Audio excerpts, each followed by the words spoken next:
In this project, I'm going to explore racism through the movies, as we look specifically at the movies of the 1920s up until present day. So the first era movies that we have are um, the silent eras, and these movies reflect the era and the values of those days. The racial differences are very stark. They're very clear that there are racial lines. There's absolutely no mixing of the races. The most notable of the movies that is produced in this era is the movie Birth of a Nation, and it's produced by D.W. Griffith. He's a very common movie producer of this age, and it comes across, if you watch this movie like I did, comes across more like an early 1990s propaganda movie about why the Ku Klux Klan started and had to be brought about, rather than a true story of the Civil War and post-Civil War era, which is what I think it was originally intended to be. The problem is that the producers and the writers' biases were inherently evident in these movies. And we see very much the African American characters are portrayed in with very racist stereotypes.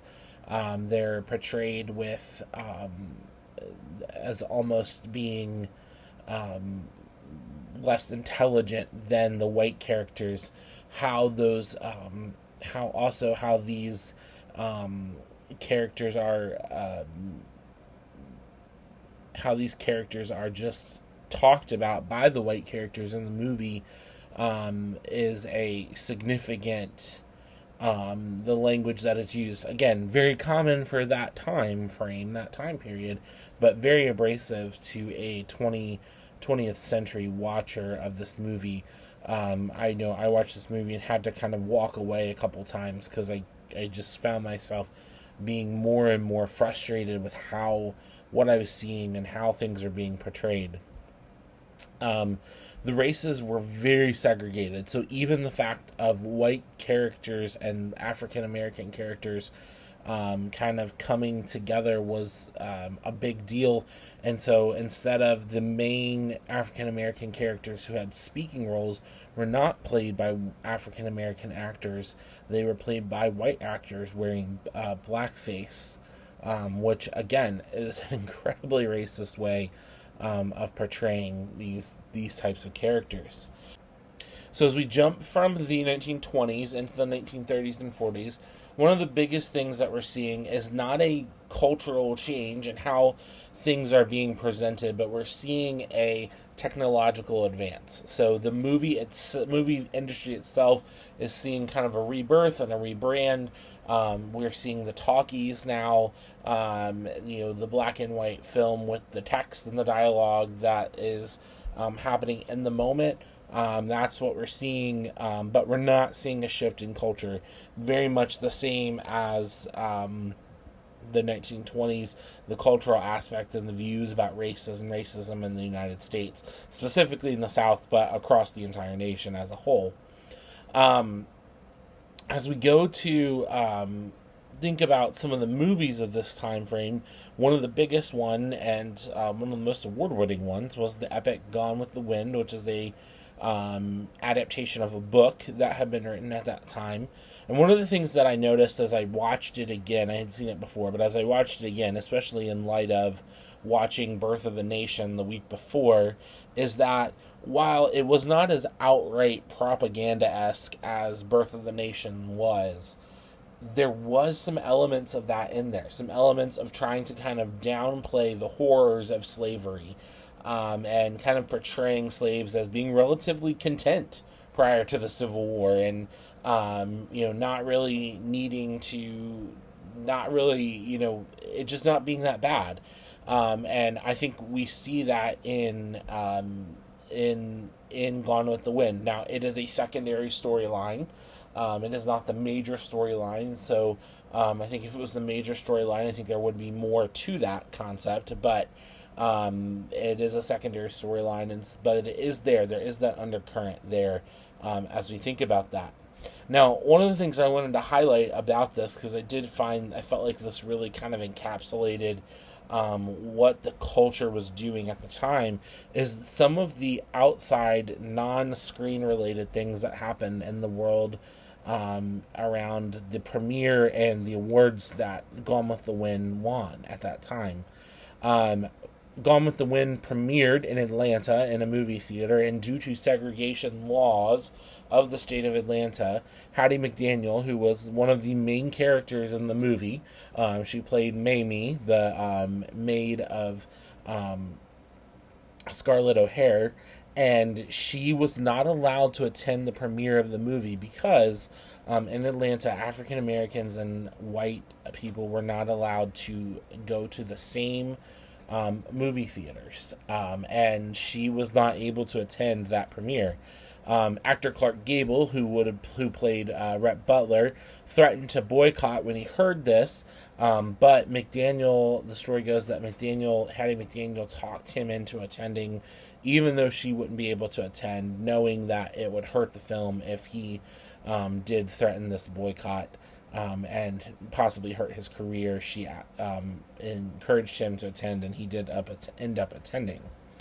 Another issue came around the Academy Awards. Like I mentioned earlier, Gone with the Wind won a number.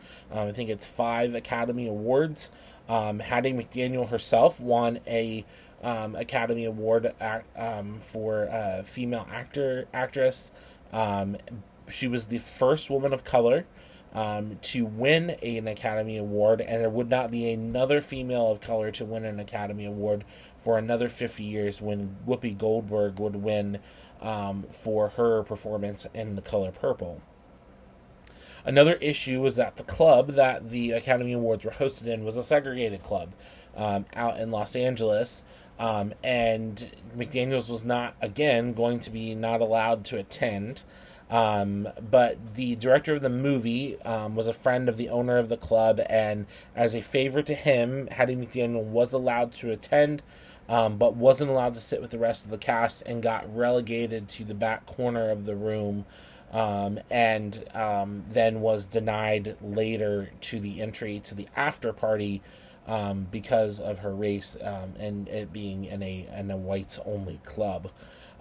So again, what we're seeing is some things on the screen, but a lot of the actors and actresses of color really kind of being forced into not attending parties or not getting the recognition that they would do. It's astounding to me that Hattie McDaniel won this Academy Award, and for the next 50 years there would not be another woman of color to win an Academy Award, and that's sad and astounding all at the same time. So we're going to jump forward here to the 1960s, and I've entitled the slide called The Shift, because here's where we're going to begin to see this shift, and what's happening kind of in broader culture first I'll talk about, then we'll talk about the movies, is that we're beginning to see a cultural shift. So the 1960s, late 50s, early 60s, into the late 60s, we're beginning to see the civil rights movement really taking hold. Martin Luther King and others who are fighting these injustices, and we are also beginning to see in the 1960s that we are seeing that the races are being portrayed differently in the media as well. So, because of kind of what's happening, media follows culture. And so as culture shifts, media is going to begin to shift as well. And we're going to see that take place here. So the movie To Kill a Mockingbird, again, and In the Heat of the Night are two movies that really, I think, kind of demonstrate the shift of what we're seeing happening in broader culture, but specifically in the movies. And To Kill a Mockingbird, if you aren't familiar with it, it is a movie based off of a book that was written by Harper Lee, but the book is told from the perspective of Scout, whose dad Atticus is a lawyer in Macomb, Alabama. And he is asked to defend an African American defendant accused of raping a white woman. And this is set prior to the 60s, so it's not a current day movie for the 1960s. It would be, again, kind of placed in the early 30s, 40s. And in that time, that was not only it was a punishable offense, but was also a punishable by death offense because of the segregation and the views on racism. There was not a lot of truth finding at that time, and Harper Lee kind of plays this out in her book. There's this idea that they're going to lynch him and kill him even before the trial starts. There's all of these kind of elements that we know about the Old South and Jim Crow laws and all of those things taking place in this movie. But we see this white man really kind of going to bat for this African American man that is experiencing a major injustice. We later find out towards the end of the book that he is not guilty at all, that it was all completely made up. But ultimately what happens is he is found guilty of this crime and commits suicide because of that guilty vote. But at the end of the trial, and this is a movie clip I unfortunately am not able to play, but I think it's a really poignant moment in the movie. Again, we're seeing very typical of the day, segregated spaces, so we're looking down on the courtroom, but from the vantage point of what we would be seeing is the gallery area where the African American attendees in the courtroom could watch the trial. And you can see the courtroom has emptied out, the judge is gone, the guilty verdict's been read, the trial is over. But what we see happen in this scene is as Atticus walks out of the courtroom, each of the African American attendees who are still there stand up and honor him because of the work that he had done to try to get this man to go free. And I think that's a really, really, really poignant moment in the movie, but it's also a poignant moment for culture because we see a white man being honored for his work on behalf of the African American culture, and 9 times out of 10 there would not have been someone that would have cared as much.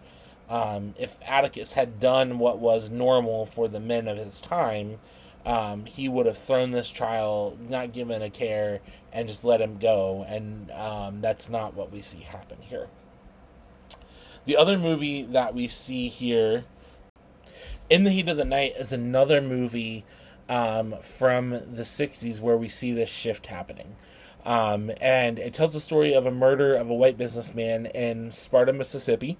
There's a police officer who's from the town but lives in Philadelphia. He's an African-American police officer, detective, actually, who is visiting his mom. And so what happens is they find the white businessman murdered, and everyone runs out to do this manhunt, and they're looking around, and they get to the train station, and in the train station, the police officer is just waiting there for the train, and he is the white police officer from Mississippi, walks in, sees him sitting there, arrests him, asks him no questions. There's no reason to even suspect that the police detective was guilty of anything at all.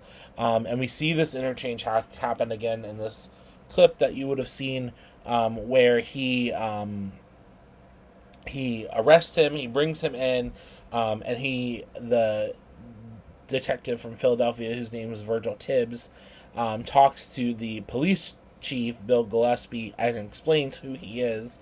And once it is proved that he is correct, the police chief asks him to help on this murder. And Detective Tibbs ends up solving the murder, and what eventually happens is the chief and detective become friends, and in the end convince him to stay and work for him. But this is a really unlikely thing, having the friendship of a white man and a black man, and this idea of, kind of turning this racism on its head. Detective Tibbs has to deal with the issue, the prejudices of the people in the town and on the police force and all of these things, and in spite of all of that, is able to do the work. This movie, in and of itself, was spent off into a series that ran for a number of seasons, and with the same name and the same concept of this police chief living in Sparta, Mississippi, and becoming a well-loved part of that community. So we're going to jump over the 70s because the 70s and the 60s were very similar. We just see more of that kind of shift. But I want to highlight the 1990s and beyond because this is where we are today. And I think this is where we see a number of different changes. One of the things is we see more representation, and not just in African American, but other cultures and communities, and those types of things being portrayed on the on the screen. We also see more of the storytelling of the things that happened in the past. So movies like Mississippi Burning, Selma, Remember the Titans, just to name a few. There have been multitudes of movies that take based off of true events that happened, that portray racism for what it was in that time frame, but it is not a cultural mindset of the what the current feelings is. It is a reminder of what the feelings was and how far we've come.